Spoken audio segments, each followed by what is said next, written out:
안녕하세요. 핑크노트 콕쌤입니다. 오늘은 딱 특정 과목이라기보다는 주제에 대해서 좀 말씀을 드리려고 해요. 자, 이게 성인이면 성인, 기초영양이면 기초영양, 양리면 양리 다 적용될 수 있는 부분이긴 한데요. 정리를 잘 해놓으시면 여기저기 키워드가 많이 포함이 되어져 있어서 쓰시기 굉장히 좋더라고요. 자, 오늘의 문제. 부종과 관련되어져 있는 질환, 그리고 시기에 대한 정리 이렇게 나와져 있습니다. 자, 먼저 부종이다라고 하는 것의 정의를 여러분들이 알고 계시면 좋아요. 자, 부종. 부종은 말 그대로 우리 몸에 물이 많다라고 하는 건데요. 우리 몸의 체액은 60에서 70%다라는 거는 엄청나게 많이 강조를 하고 있어요. 우리가 물을 많이 마심에도 불구하고 이게 잘 빠져나갈 수 있는 이유는 우선은 신장에서 충분히 배설을 해주기 때문에 가능한 거죠. 그러면 어떻게 60에서 70%는 맞춰요? 이걸 맞추는 대표적인 아이가 간에서 만들어지는 알부민이에요. 알부민은 혈액 안에서 이제 딱 수분을 잡고 있어서 우리 이 삼투 뭐 이런 거 삼투압 이야기 들어보셨잖아요. 복잡하게 이야기하면 복잡하게 이야기할 수 있지만 전 좀 간단하게 말씀드려요. 그래서 어떻게 말씀을 드리냐면 세포가 있고 혈액이 있으면 알부민이 이렇게 물을 잡아 끈다. 그래서 일정하게, 왜냐면 체액이라고 하는 부분은 세포 안에 있는 물도 되고 세포 사이에 있는 물도 되고 혈액에 있는 물도 되거든요. 그러다 보니까 이렇게 혈액 안에서는 알부민과 물이 서로 짝을 맞춰서 일정하게 혈액의 양을 유지하도록 한다. 이렇게 이야기를 하고 있습니다. 자, 그럼 우선 우리가 부종하고 관련되어져 있는 이 수분은 간하고도 관계가 되어져 있고 신장하고도 관계가 되어져 있네요. 그러다 보니까 간에 문제가 생기면 부종이 생길 수 있고 신장에 문제가 생기면 당연히 부종이 생길 수 있어요. 자, 그런데 여기서 하나를 더 추가하자면 신장에서 소변이 배설되기 위해서는 여러분들이 해부에서 배우셨어요. 자, 사구체라고 하는 모세혈관 덩어리, 보호몬 주머니라고 하는 아이, 생육관. 제가 이렇게 대충 그려도 여러분들 아시죠? 왜냐면 우리는 기본 이론이 아니죠. 우리 기본 이론 아니에요. 우리는 모의고사를 앞두고 하는 거기 때문에 이게 뭐죠? 이렇게 질문을 하신다면 아, 기본 이론은 안 합니다. 라고 말씀을 드려야 되는. 그래도 되나요? 근데 제가 이것저것 가려서 설명드린다는 게 말이 안 되죠? 자, 어쨌든 사구체라고 하는 결론은 얘는 혈관이에요. 그리고 이 밑에 있는 요 아이, 요 아이가 이거 전체를 우리가 네프론이라고 하는 건 아시죠? 제가 너무 대충 설명을 드리고 있나요? 신장의 기본 단위를 네프론이라고 해요. 그러니까 우리가 신장이 소변을 만든다라고 이야기할 때 이 소변을 만들기 위해서는 네프론의 기능이 원활해야 되거든요. 자, 그런데 이 네프론을 좀 더 세분화해서 이야기해 보면 사구체라고 하는 모세혈관 뭉치가 있어요. 즉, 혈액이 이 모세혈관 뭉치를 지나가면서 그 밑에 있는 이 아이의 이름은 보호몬 주머니라고 해요. 네, 여기로 노폐물을 이렇게 떨어뜨리는 거거든요. 근데 이게 꼭 노폐물이라기보다는 더 이상 내 몸에 필요하지 않는 물질이라고 생각하셔도 돼요. 즉, 지금 우리는 물을 이야기하고 있으니까 내 몸 안에 더 이상 물이 필요하지 않아 라고 한다라면 그때는 이 물을 밖으로 이렇게 내보낼 거예요. 오늘 물 왜 이렇게 많이 드셨어요? 이제 우리 몸이 생각을 하는 거죠. 내가 더워서 뭐 물도 좀 마셨고 수분이 많이 있는 과일도 좀 마셨고 요즘에 다이어트를 목적으로 또 물도 많이 마시라고 하니 한 3리터 마셔줬고 막 이런다라면 그때에는 우리 신장이 이제 생각을 하죠. 주인님 너무 많이 드셨네요. 제가 주인님이 부종이 생기지 않도록 내보내 드리겠습니다. 라고 해서 사고차라고 하는 이 모세혈관을 지나면서 밖으로 다 내보내게 돼요. 여기서 포인트는 얘가 혈관이라는 게 포인트예요. 그러다 보니까 결론은 신장에서 소변이 잘 배설이 되려면 이 혈관으로 혈액이 잘 들어와야 돼요. 들어오는 만큼 배설할 거거든요. 그런데 이 혈액이다라고 하는 거는 우리 몸에 누구와 관계가 있느냐? 심장하고 관계가 있어요. 심장이라고 하는 아이가 충분한 힘으로 쫙 짜줘야 혈액이 쫙 이동을 하면서 신장까지 갈 거고, 여기에서 여기 오늘 가져온 혈액에는 물이 너무 많네, 또는 무기질이 너무 많네 하면은 그거를 이렇게 밖으로 빼보내게 될 거거든요. 그래서 우리가 부종이 생겼다라고 할 때에는 크게 여러분들이 간의 문제인가? 신장의 문제인가? 심장의 문제인가? 요거를 고려를 해보셔야 돼요. 그래서 문제에서 만약에 요 세 개의 장기가 나왔다 그러면 먼저 딱 이거 붓나? 부종이 있나? 이걸 이제 먼저 생각을 해주시면 좋아요. 그래서 부종은 요 세 개의 장기랑 침 이렇게 많이 튀죠? 세 개의 장기랑 관계가 제일 많다라고 봐주시면 될 것 같습니다. 자, 그래서 간 질환이 있다. 다시 정리하자면 부종 관련 질환으로는 첫 번째, 심장 질환이 있어요. 근데 심장 질환이 있다라고 해서 대부분 그러는 건 아니고요. 자, 심장 질환이 있다라고 할 때 특히 대표적인 질환은 이제 우려혈성 심부전이라는 아이가 있어요. 심장의 수축력 자체에 문제가 생겨서 생기는 아이인 거고요.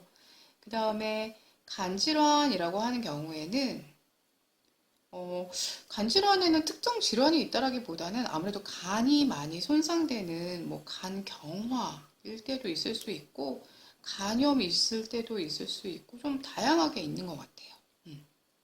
자, 그 다음이 신장 질환인데요. 자, 신장 질환에서는 보통 이제 뭐 급성 사구체 신염도 있고 그 다음에 신부전도 있겠고요. 그리고 단백뇨를 특징으로 하는 사구체 신염이라고 하죠. 신장 증후군 이런 아이들이 있답니다. 이런 아이들이 있으면은 대부분 부종을 동반하게 돼요. 그래서 그런 경우, 자, 그럼 시기는 어떻게 할 거냐? 부종과 관련되어져 있는 시기는 여러분들 생각에 수분은 당연히 조절해야 될 것 같죠?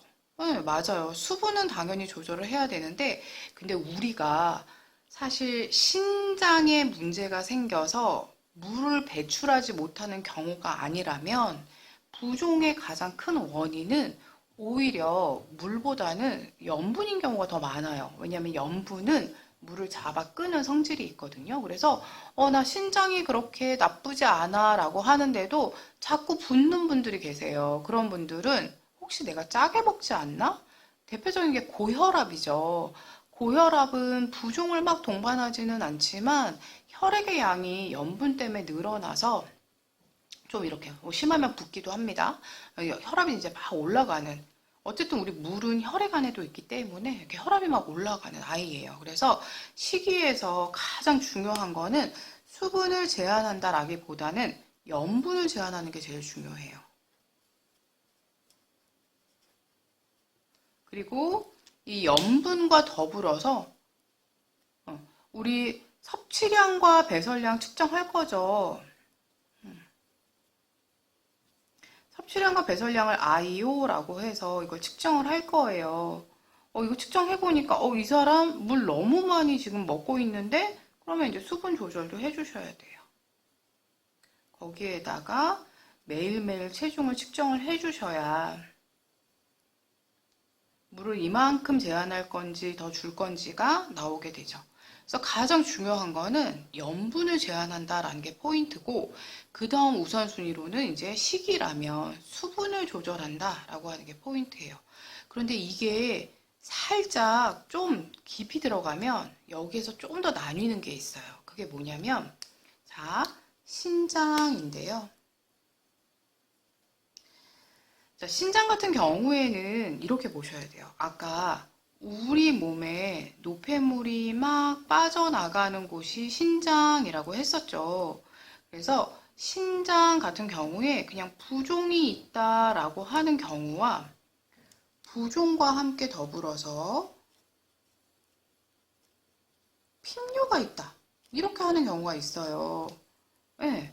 물론 대부분 핍뇨를 동반하는 경우가 조금 있어요. 특히 우려성 신부전이라던가 아니면은 여기에 있는 급성 사구체 신염, 신부전 요런 아이들은 좀 핍뇨를 동반하는 경우가 많이 있거든요. 이렇게 핍뇨.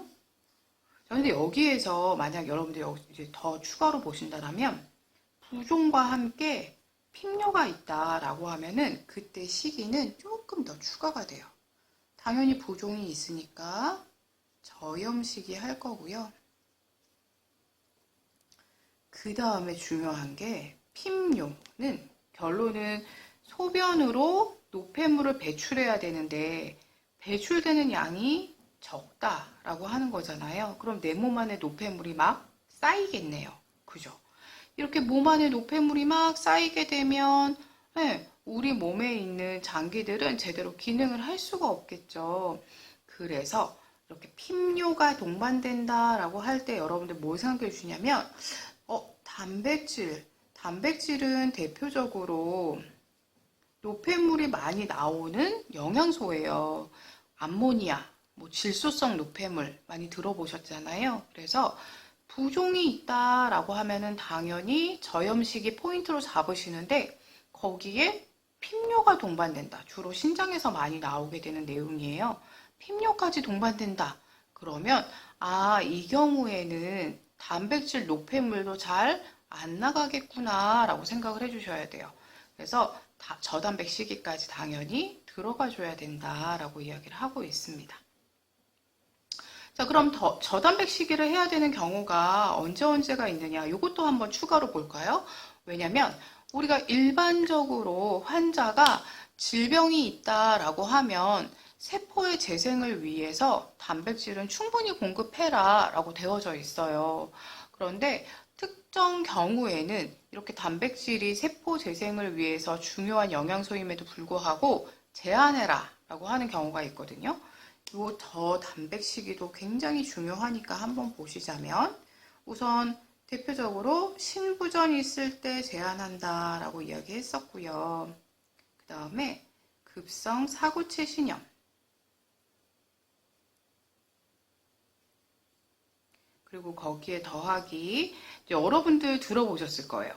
간경화의 합병증이라고 하는 간성 혼수. 네, 이런 경우에는 단백질 꼭 제한해 주셔야 돼요. 그래서 지금 그냥 단순히 부종만 이야기한 건 아니고요. 부종을 일으키는 원인에 대해 이야기했었고요. 그래서 관련된 질환. 그럼 이렇게 부종이 있다 그러면 어떤 시기를 해야 되느냐와 덧붙여서 여기 저단백 시기까지 핍뇨라고 하는 단어. 여러분들 우리 정상 소변량 앞에서 영상으로 보여드렸어요. 그거 확인하시면서 핍뇨인 경우에는 이렇게 저단백 시기까지 해야 되는 경우들이 있는데 대표적으로 저단백 시기를 하는 경우가 이 경우가 있다라고 되어져 있다라고 보시면 되겠습니다. 네, 그러면 문제로 한번 확인해 보겠습니다.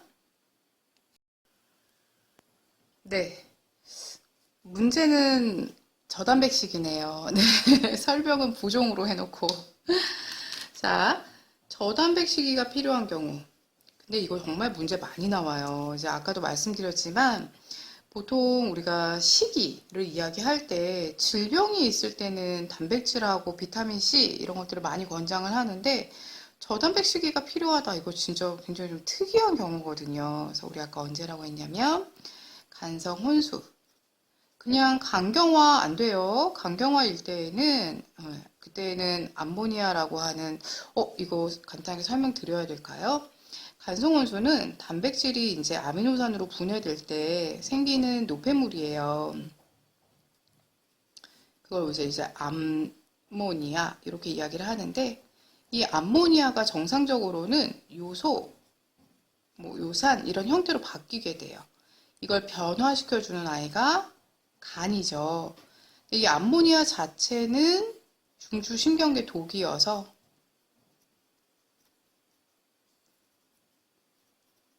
요거를 이제 바깥쪽으로 잘 빠져나가게 하기 위해서 무해하게 만들어주는 게 간이죠. 간은 해독 기능을 하고 있다, 뭐 대사 기능이 있다, 이런 이야기 들어보셨잖아요. 그래서 요소나 요산이란 형태로 만들어주면 이게 신장을 통해서 배설할 거예요.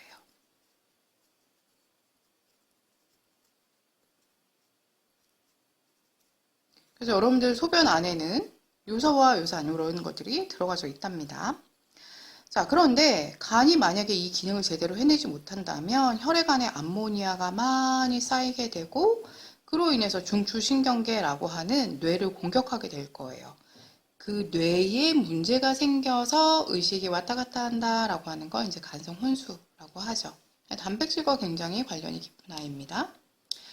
자, 그래서 간성혼수가 있고, 그 다음에 노폐물을 밖으로 내보내기 위해서 신장이 기능을 해야 되는데, 이 기능에 문제가 생겼어요. 그런 경우가 대표적으로 신부전이 있고, 그 다음에 급성사고체 신염이 있고, 이런 경우에는 단백질을 좀 제한을 해주셔야 돼요. 자, 만성간염, 간성혼수란 얘기랑은 다르죠. 결핵은 대표적인 소모성 질환이라 잘 드셔야 되고 화상으로 인한 세포 손상 재생을 위해서도 잘 드셔야 되고 덤핑 신드롬, 요거 조금 설명드릴까요? 덤핑 신드롬은 위를 많이 절제했을 때, 위 절제술 후, 식후에 생기는 증상이에요. 식사와 관련이 깊어요. 자, 원인은 아마 여러분들 책에서 보셨겠지만 고농도의 음식물이 너무 빠르게 소장 쪽으로 넘어가서 생긴다. 그리고 갑자기 급속하게 혈당이 올랐다가 떨어져서 저혈당의 증상을 보인다라고 하는 아이인데요. 얘 덤핑 신드롬의 대표적인 시기는 탄수화물 제한하는 게 굉장히 중요해요. 저 탄수화물 시기 중요하고 그 다음에 단백질이나 지방은 그냥 충분히 주시면 돼요. 네, 제한할 필요가 없다. 그러니까 많이 줘라. 고단백, 고지방 이런 느낌보다는 그냥 충분히 줘. 제한하지 마. 이런 느낌으로 보시면 좋을 것 같아요. 그래서 가장 중요한 거는 저탄수화물이란 요게 이제 중요하죠. 그러다 보니까 덤핑 신드롬도 딱히 저단백하고는 관계가 없습니다. 그러면 딱 나왔네요. 간성혼수. 그래서 저단백 C가 필요한 경우는 간성혼수입니다. 간단한 문제 같지만 지금 질환으로 총 하나, 둘 명확하게 이 두 가지에 대해서 먼저 설명을 드렸잖아요. 덤핑 신드롬도 문제에 굉장히 자주 나오는 아이인 거고 간성혼수 문제의 단골이에요. 두 가지를 단순히 저단백 시기만으로 공부하지 마시고 왜 그래야 하는지 기전이 뭔지까지 보신다면 문제 나올 때 헷갈리지 않으실 것 같아요. 네, 오늘도 언제나 봐주셔서 감사드리고 요즘 좋아요를 잘 안 눌러주시나 봐요. 좋아요도 좀 부탁드립니다. 감사합니다.